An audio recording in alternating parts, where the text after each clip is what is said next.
I want to start off by thanking you for taking the time. I know you're busy to come and spend an hour with us and talk about what I love so much is music. And I was telling everybody in the intro just now that you're a guy that plays guitar. You've written your own songs. You recorded your own songs. You're doing it, and that's what people I want to talk to, because I think that is such a skill. So I want to give you the floor, because like I said, we only have an hour. So I want you to break down, like, you let people know a little bit about yourself, when you started playing guitar, because I wanted to ask you that, and what goes into writing a song. We can take this wherever you want. Okay, well, I started playing guitar, Rick, going back to when I was a kid. My father was taking some adult music courses at the local school, and he bought a cheap acoustic at the time, and it didn't last very long. Dad went a few times, and then what happened was my brother and I picked up the guitar. And what I did growing up to teach myself guitar, because I'm self-taught, I did take music theory when I got to college. It was a semester of music theory. What I did at the time when I was a kid was to go buy sheet music of songs that I knew. And those were Beatles songs at the time. And the reason why I did that was because I knew how the songs went, and I would know whether I was playing them correctly, because I had to teach myself the chord configurations and all of that.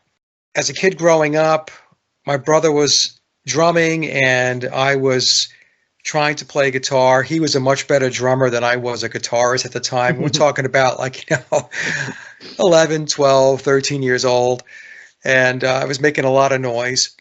I remember having this cheap plastic wah pedal, and I must have sat in the garage for about an hour just going back and forth with the wah pedal. Wah, wah, I love wah pedals. Jeez, I love them. And to this day, I don't even know how my mother or father just didn't take it and smash it and put it in the garbage. Because when I think back, boy, oh boy, I was making a lot of noise. So then what happened, I guess around, I would say 15 years old is when I really started to bring it together as far as playing guitar, playing it, and not just goofing around with it, and learning a lot more about the structures, the scales and all of that stuff. To learn to play lead guitar, what I did was I bought a Jimi Hendrix book, because I was very influenced by Jimi Hendrix. I loved Hendrix growing up as a kid, and I was always enamored with his lead guitar playing. So I bought this book. It was How to Play Like Jimi Hendrix. I still have the book, and I looked at all of the scales. They had illustrations of where the notes were on the guitar neck. And so I sat down and very diligently put my fingers, where the book was saying to put your fingers on this fret, on this string, pull up here, and so on. And it really started to come together for me. By the time I got to the late 1970s, I was born in 59, so I'm 66. I just turned 66. Don't look it. Well, thank you. Oh my God. Thank you. I always say it's my wife's cooking. She keeps it very organic, very clean. So back in the late 1970s, I formed a little band. Actually, I should say we formed a little band. It was me on guitar, also on bass occasionally. My brother was the drummer, and my friend Jeff was the piano and keyboard player. So we sat down and we started writing our own stuff. Back then, I'm talking around 1977, 1978 or so, we thought it was the greatest thing since the light bulb, not realizing that we were still very much novices at that time, But I will say this, we were very creative. When I go back and I listen to those old songs, I think to myself, well, you know what? Okay, so the musicianship may not have been there spot on, although it wasn't bad. But the creativity, the process of thinking through a song and being creative was very good. And in fact, I'm working on a project now. It's called the Yesteryear Project with my brother. And these are songs that I'm going back and re-recording that were recorded back in the early 1980s, from around 1982 through, let's say, by the time everything is all said and done, through 1990. But right now, the songs that I'm working on, 1982, 83, 84, at that point, we were actually pretty good. We were very good as a band. We did a lot of rehearsing. We were playing all the time. So within like 3 or 4 years of just playing, we got to be pretty good. And we were going in and out of studios when we could, because money, it was hard to come by at that point. You're a kid, and studios were charging anywhere between, 40, 50 to $70 an hour, depending upon how many tracks. Yeah, that is a lot. It's a lot of money when you're a kid, Yeah. especially going back, the very late 1970s, going into the 1980s. And so we recorded these songs. Some of these songs were recorded in a studio because there was a recording studio on Long Island, because that's where I'm from, Long Island. And they were also a school that taught people how to become recording engineers. Wow, that's so cool. So they needed bands to come in so that the kids can learn how to record. So we got free studio time as the people, I say the kids, well, a lot of them were kids. They were about our age, maybe a little older at the time, were learning how to record. So they would record us. And at the end of the hour or the hour and a half, whatever it was, we would get a tape of what they recorded, which was us playing our song.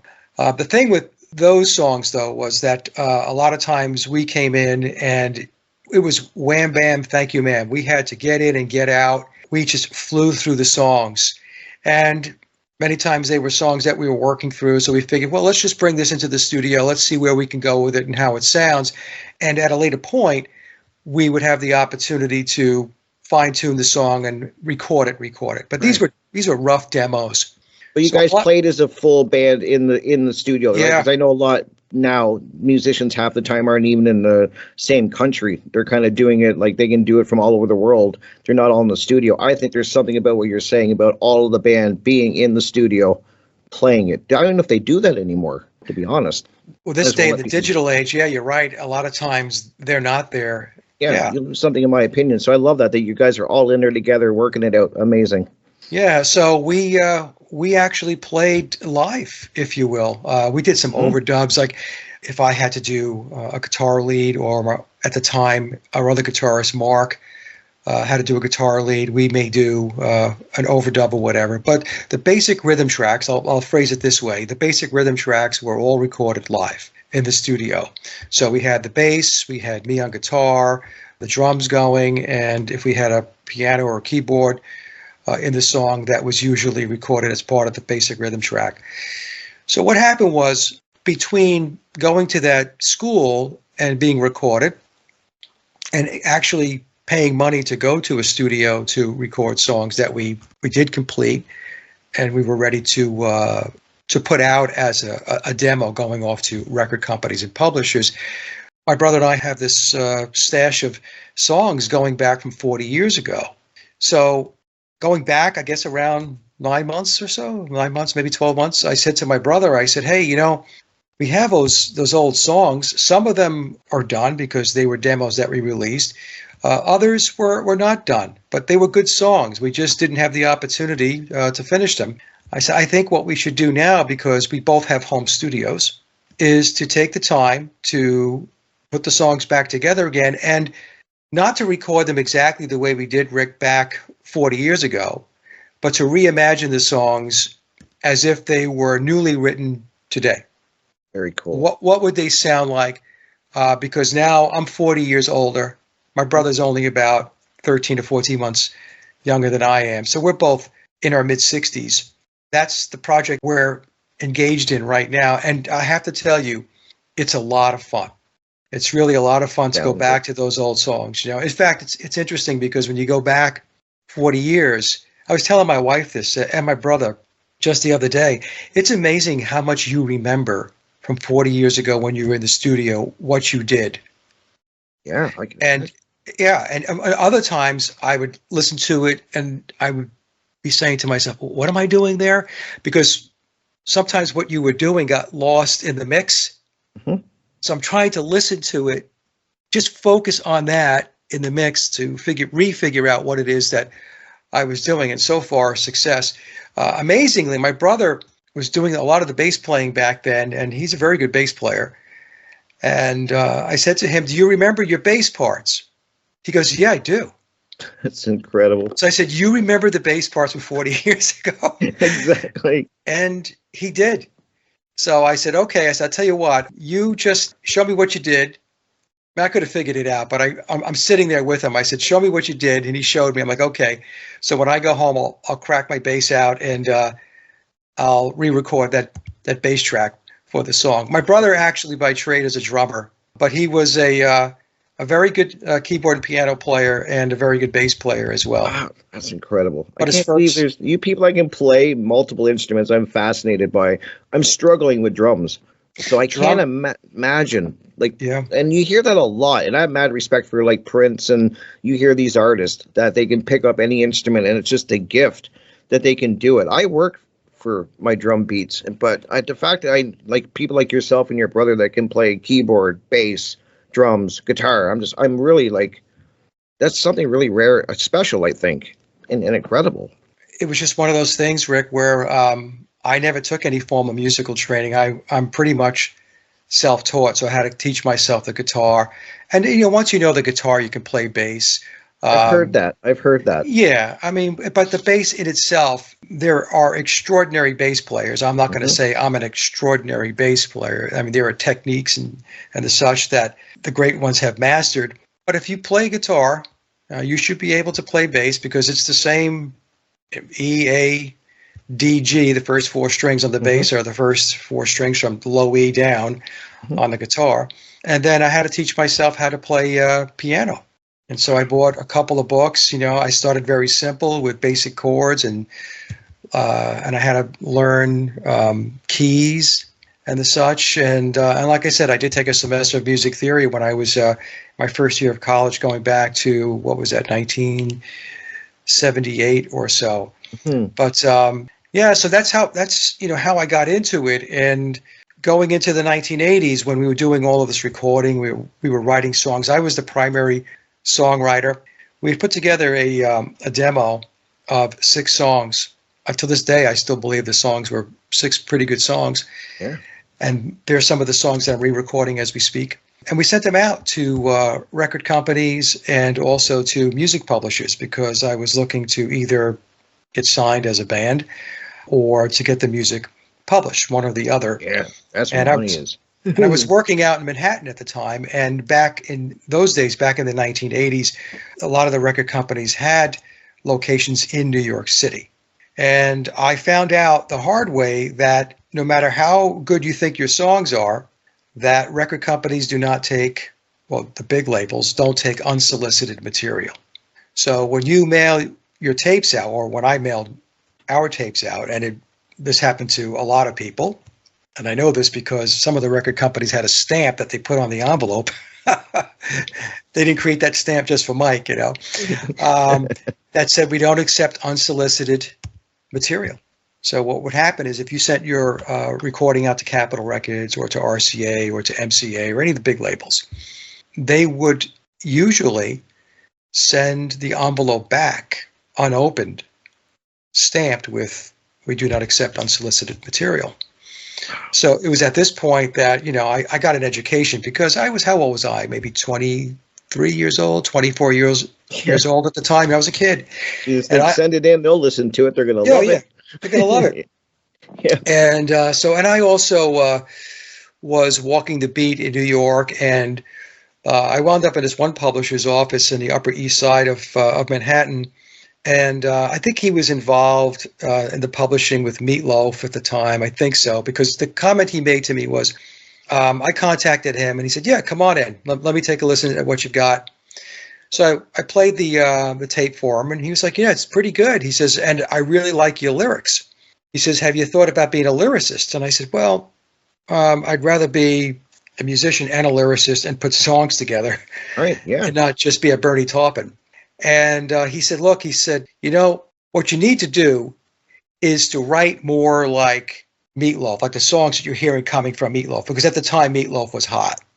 Yes, I love Meatloaf still. I love Yeah. his music. His So work. Wow. Yeah. I made the mistake because I was so cocky at the time. And that's the other thing. You have to be humble. Don't be so cocky. Humble But musician. Did they exist? I know, right? You know what? It happens when you get older. Yeah. Trust me. It happens when you get older. When you're a kid, no, there is no being humble. And I said to the guy, I said, "Meatloaf, he's a flash in the pan." Oh my- Well, Wow. It's very soon after that I was shown the door. I'll never forget that. And Well, that's cool. it was another time. It was a friend of mine. Actually, it was a guy I used to work for. His name was Jimmy, and he knew a guy by the name of Bobby Baranello at RCA Records. And Bobby was a vice president of RCA, or one of the vice presidents. And so Jimmy says to me, Mike, let's go meet Bobby. He's a good friend of mine. Let's talk to him about your music, because Jim liked my music. He had a tape and all that stuff, and I played it for him. So I sat down for lunch with Bobby Baranello, and Bobby says, Mike, what I want to do, he says, we have to kind of grease the skids here for you. And there are these cable TV stations in New York City, in Manhattan, and they have these shows where up-and-coming songwriters, bands, musicians are showcased. Mm-hmm. So I said, oh, this is fantastic. So Bobby said to me, he says, I'll get you on one of these shows. Let me work on it, because I'll get back to you. So I'm thinking, this is very good. So I get contacted, and they want to have me on the show. And Rick, I kid you not, 2 weeks before the show, I was to go on the show no longer existed. Oh, you hear that? Oh, I've heard this before. I've heard this with bands that almost get a record deal, like it's in the can, and then something falls through at like the 23rd and 3/4 hour, and it all disappears. So I could have. Oh my God, that would be heartbreaking. It's one of those things. You just have to roll with the punches, you know. Yeah. And so I was not really big into playing cover music. Of course, we did as a band. We would play some cover tunes. We never really played out, because we were very focused on original songwriting and recording the original songs. We were also naive from that perspective. So I have a very similar friend right now that wants no part. He's my guitarist. He writes all his own original stuff. He wants no part of cover. Very rare will he play a cover. Like, he's like, I can write my own stuff, and I admire that. But I think you need a balance at first. Yeah. Well, that's what happened to us. And we played covers, you know, but we did it actually as a warm-up, or just to get into the swing of things. Right, yeah. But the original music, composing original music, was very, very important to me. And I learned how to write music by listening to the bands I was influenced by. I was heavily, heavily influenced, as you know, by the Beatles. I was heavily influenced by Jimi Hendrix, by Tommy James and the Shondells. I love Tommy James's music. He's a great songwriter. I was very influenced by Led Zeppelin, you know, a lot of the classic rock bands. Yeah. So I was self-taught from that perspective too, how to write music, verses, bridges, chorus, how to arrange it, and so on. And so then what happened was we got into the mid 1980s, and then everybody had to go get a job, because what we were doing wasn't paying the bills. Yeah, hear that a lot too. Yep. And when that happens, then the band starts to come apart, because your full-time job starts to occupy your time. You get married, you have kids, you have other responsibilities. And so that happened to me as well. But I still kept on playing. And what happened was, after our initial band disbanded, my brother built a 4-track recording studio in his home in Maryland.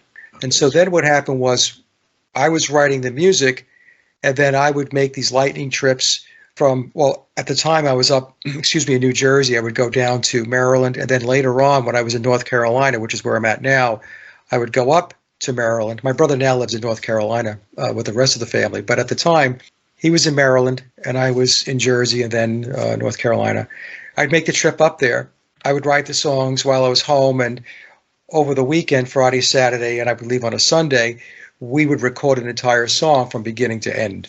Yeah, so we were doing that for a while too, and that was very good, because unlike the late 70s and the 1980s, where the songwriting was more geared toward what was selling, what was popular. So you're trying to fit your songwriting into a formula, because you're trying to, you're trying to match what's out there. Because if you show up with something that's not what's hot, chances are they're not going to talk to you. That's just such a great point, Mike. And I watched tons of music documentaries, and what you brought up is actually brought up so often that there was like, especially in the '80s, which is kind of like where I focus a lot. I see a lot of documentaries from the '80s, and bands had to make, especially when the grunge scene started to come in, bands had to start making a decision. Like record labels would even start forcing them, like, you got to start playing this type of music. Right. And then some bands sold out, and then some bands, like I think a big one was Metallica and a few other, like Megadeth, those really heavier bands, they didn't sell out. And now they're still around. So it's interesting. I'm glad you brought that up, because I think every musician maybe at some point has that decision to make. Do you stand by what you're passionate and true to yourself, or is it about the money and popularity? I don't know, never had that yet. I'd put that before me. Well, the industry, the labels, and the publishers, producers will put a lot of pressure on a Hmm. band to conform. They'll say, look, we've got to move the music in this direction because this is what's popular right now. So That's where it starts. when I was writing music, I tried not to sound like everybody else, but I had to shape the music in a way that when they heard it, they could say, okay, well, this is kind of like what's going on right now in the music scene. Now, but what happened was, like I said, once my brother built his 4-track studio and we got to the point where he had a career and I had a career, we didn't care anymore about record contracts or publishing contracts. We threw in the towel and said, you know what? We're just going to write music because we love to write and record music. That's what we're going to do. And that was a breath of fresh air, Rick, because during that period in the 1990s, we were very, very creative and very experimental. And there was a lot of, in my opinion, of course, they're my songs, but I thought that a lot of the songs were very, very interesting and very well done because we took a lot of time to make sure that the songs were well Hmm. recorded. And my brother, and still is to this day, he was always extremely good with electronics. I remember when I got there one time, he had built this patch board with I don't know how many switches were on it. And I looked at it and I said, "Where'd you get this?" He goes, "I built it." I said, "You Oh my built God. that?" So he said, "Yeah, and it does this and it does that." And he's explaining to me what it does. I said, "Paul, it's okay. I don't need to know." I said, Yeah, "As that's long yours. as you know what switch to throw at what time, we're good to go." Hmm. Yeah. So then there was a dry spell for a period of time with me, going from I was still playing guitar and I was still writing songs and strumming along, but the recording had subsided after I would say, let's say, the year 2000. And again, still playing, but I still had my career. I worked for a large corporation out of New York City, so a lot of my time was spent, doing my career. And then when I got to around 2009 or so, 2008, 2009, I started thinking, you know what? I really need to get back into the music. I get back into it in a way that I can start producing music again, original compositions. And that's when I made a decision to write from scratch my first album, Leaving Dystopia, which was released in February of 2013. And I started Leaving Dystopia, if memory serves me correctly, the latter part of 2011, all throughout 2012. That wasn't consistently through 2012 because I was working. So when I had time, I would sit down, I would write songs, I would begin the recording process, I would finish the recording process, move to the next song. And that's when I released my first album, Leaving Dystopia. Then 5 years after that, in 2018, I released my second album, Hollow Moon, which Hollow Moon has 8 songs on it. And those songs were songs that I wrote between the time that Leaving Dystopia was released and then, by the time that Hollow Moon was released, which was in February of 2018. So both records were released in February. So I got 8 songs together in between my job and family stuff and all that. And then in May of 2023, I hope I got that right. I think it is. I released my third album, No More Gods. And Great no name, more, by the way. yeah, no more. It's I one of like it. those names where I had the title in my head for a long time, And I was thinking to myself, that would make a great title to a song and to an album. And so the title of the album is No More Gods, and the chorus in the song is No More Gods, No More Heroes. Basically, be true to yourself. That's what the song is about. So that's 10 songs that I wrote for No More Gods. And after I released my third album, that's when I started thinking about the old songs that I was just telling you about, and thought, I need to resurrect those songs. Part of it, Rick, is because it's a legacy thing. And I knew the songs were good. And I thought to myself, why should they just be forgotten back in history 40 years ago? Why don't I just brush them off, dust them off? Let's give them another go. And it's been a lot of fun. And my plan is to get 12 to 15 of those songs completed by the end of this year, and then release it as an album through my publisher, TuneCore. And I already have 6 songs done. Jeez. And I'm working on the 7th as we speak. So I'm moving along with it. That is definitely moving along with it. I'm excited to hear it. Please keep me posted. Now, I want to ask you, I'm fascinated by this. And what's your process for writing a song? I hear some artists say they hear the music first in their head. They work out the music and then they add lyrics. And then I've heard the opposite side. They start with lyrics. I tried to write a song and it was not good. I have no idea what I'm doing. I just write words down, and I just like to know your process, because you've done it so many times. You've written so many songs. I'm fascinated by your process. How do you go about it? It comes both ways. Sometimes what'll happen is I'll be driving and a phrase will come to mind. And I think to myself, that is a good lyric, or that's a good title to a song, or a good title to an album, like with No More Gods. And what I'll do is I will text that phrase or that lyric to myself so that I don't forget it. Because if you don't write it down or text it to yourself, then chances are that you may not remember it. I've done that before too, where I can kick myself. I'm thinking, I know I had a great lyric and I just can't remember what it was. I'm just giggling because I do that with drum beats. I'll think of something when I'm sitting on the couch and I'm like, oh, I'll remember that in an hour. I never do. Right. I never do. Yeah, that's what happens. And other times, more often with me, is the music will come. So I will sit down mostly with the guitar, and a lot of times it's with the acoustic guitar. But I have written songs on the electric as well. What I'll do with the electric is I have a Fender G-Deck amplifier that has a built-in drum machine. Oh, that's cool. And so what I'll do is I'll put it on a rock beat, and I'll set it to 100 beats per minute or 120 or whatever. Nice beat, yeah. And I will just play along to it. And when I do that, what happens is I start to pick up on riffs, chord progressions, and things that, if it sounds good, I think to myself, okay, that's the beginning of something. I think I can work with that.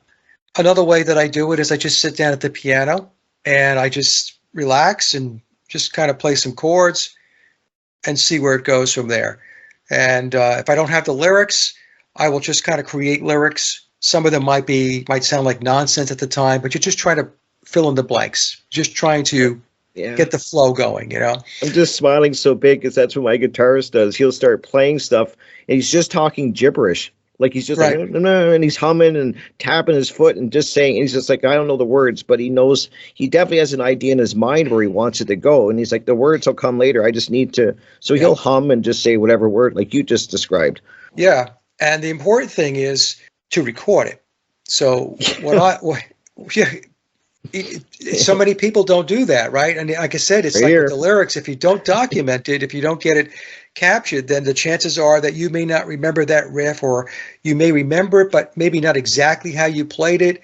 That's what I do. I record. It's a very simple recording process. I don't have an elaborate, I have a 24-track recorder, but what I'm saying is when I do these demos, I just record it through my microphone on my desktop.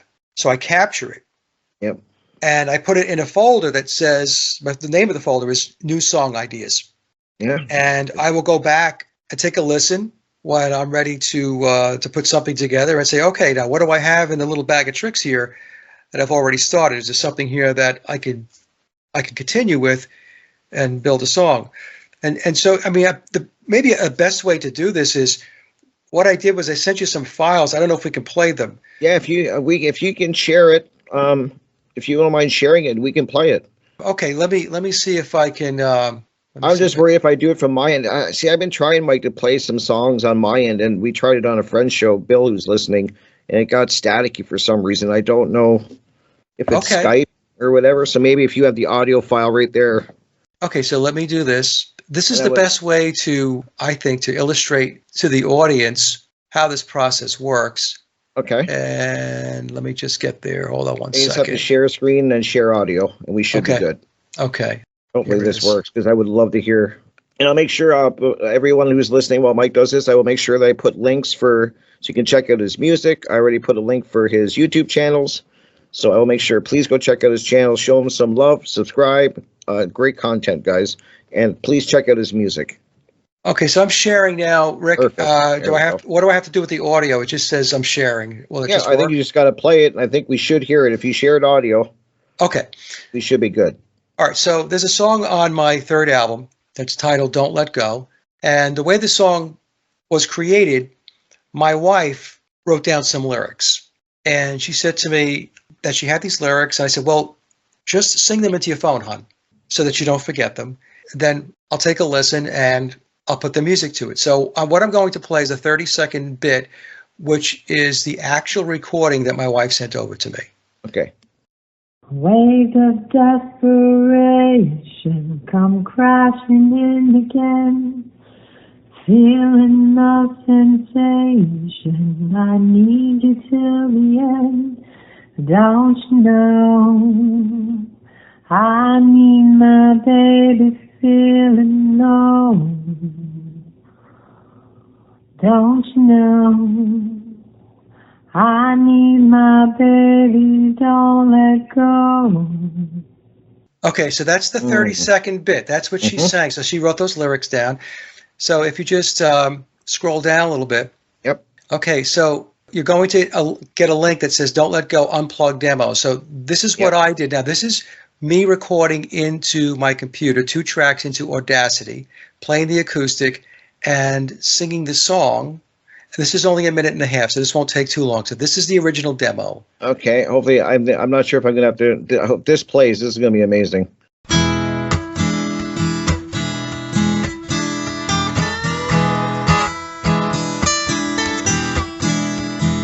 Wake up, desperation, come crashing in again. Feeling no sensation, I need you till the end. Don't you know, I need my baby. Don't you know, I need you, baby. Don't let go. That's the situation. The truth is plain to see. This abomination is only you for me. Don't you know, I need my baby. Don't you know, I need you, baby. Don't let go.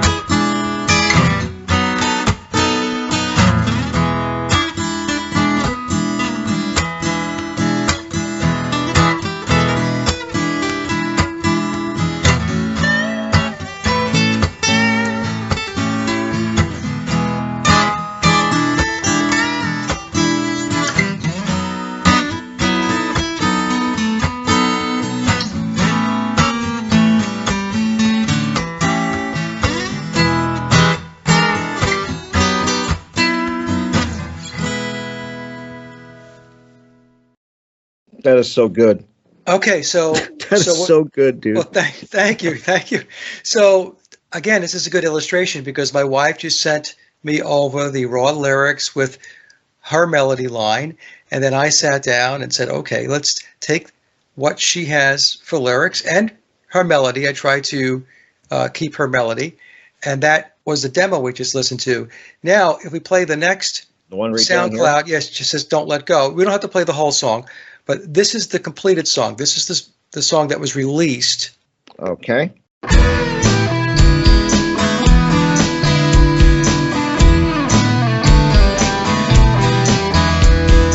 Waves of desperation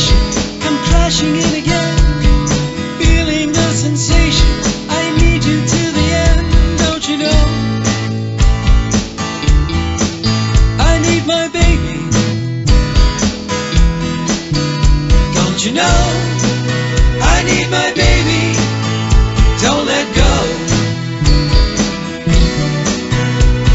Assess the situation. The truth is plain to see. This abomination is only you for me. Don't you know I need my baby? Don't you know I need my baby? Don't let go.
Yeah, I thought that was a good way to show how it comes along. So songwriting, Rick, as I've explained in the other shows that we had, it's a process.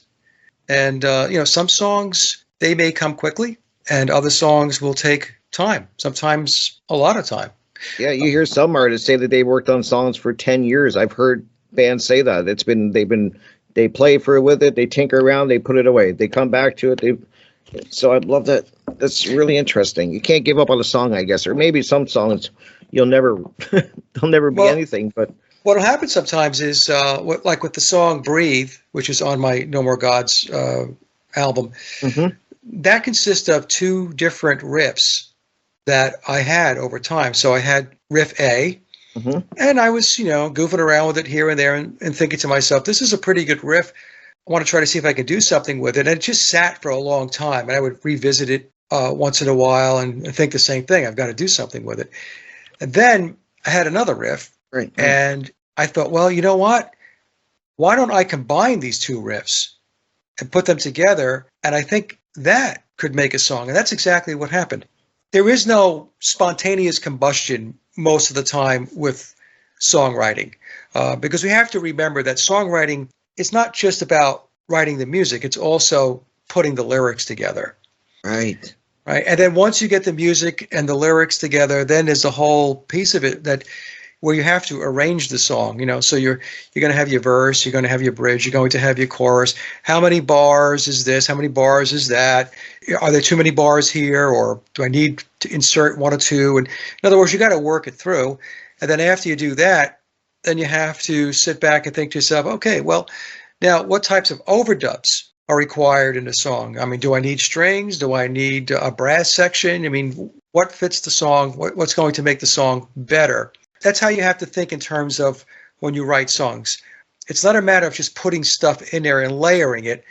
Some of the best songs are those that are simple. I agree. Yep. Other times you can layer the song and you can add orchestration and various different types of arrangements, and it works just beautifully. So it really depends upon what your take is when you're hearing the song, not just for the songwriter, but the band members, or if you're with a label, it's going to be the producer who's going to take a listen and decide on, what the next steps are. Songs are edited as well. So you can record a song, and after you record it, you might listen to it and say, I have probably a measure or two too much there, and so I'm going to need to edit out those measures to make the song flow. The important thing with music is it has to flow. That's You so don't. important. It Yeah. has to flow, and it has to keep going. It has to keep the interest of the listener. And I found that the sweet spot is about 3 to 3.5 minutes for a typical song. Some of them might be less. I have songs that are 2.5 minutes, 2 minutes 45. I have songs also that are more than 4 minutes long, 4.5 minutes. Yeah. It I was really gonna say depends. you have like what you just said, and you have epic songs like Meatloaf that are like 9 minutes, 8 minutes, and they work. It's just, but that's not the norm. No, no, that's not Like, the norm. It's like the yeah, Beatles. Hey Jude, I think is like I love that song. 6 or 7 minutes, but Yeah. it works. But can you make every song work at 6 or 7 minutes? Absolutely not. You'll bore people out of their skulls. So that's basically it, Rick. I know we have till 8 o'clock here, and I just wanted Yeah, to I give want a to get little you back background. on. I definitely want to get you back on in the future, Mike, on this, especially on this show, because I mean, I got so many more questions. So I hope we can set something up and get you back on once in a while to really break this down, because I think this is so important for people to hear and to understand how, like that little example of where your song started, where your wife just gave you the lyrics. You hear the raw vocals, and then you add a little bit of guitar, and then you see the final product. It makes. I just always say to people, it takes how do I word it? It makes people realize that how it's done, and you can do it. It takes some of the confusion out of it. Like, how do they do it? And you show that perfectly. That's how you do it. Yeah, and most importantly, for the audience to understand, of course, the musicians and songwriters listening understand, but there are going to be people who are not musicians and songwriters.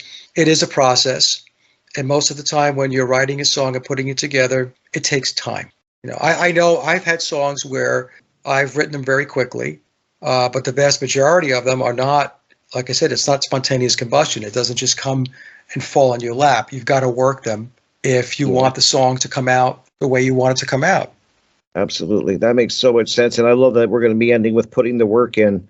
I've been really telling people that so much lately in so many different areas. Like you have to put the work in, and that's when it was required. I'm sorry. It just, if you want to do that, you got to put the work in. I'm going to give you the next couple minutes. I'm just going to keep an eye on, I'm so used to 2 hours. We got about a minute, Mike. So I just want to give you the floor. Let everyone know where they can find where you want them to find your work, and then please make sure you give me the links after this. I'll put them in the chat if I haven't got any of the ones.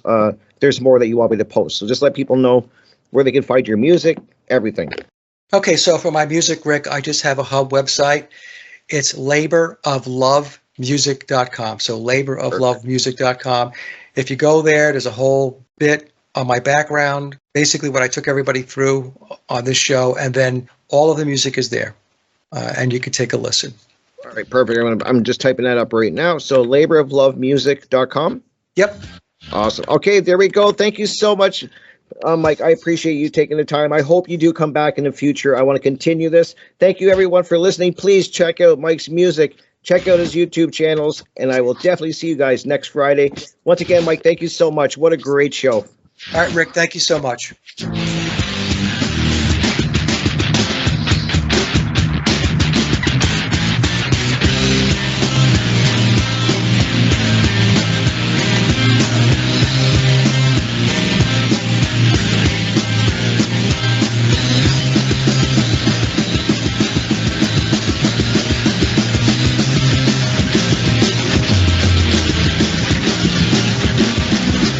Thank you for listening to Revolution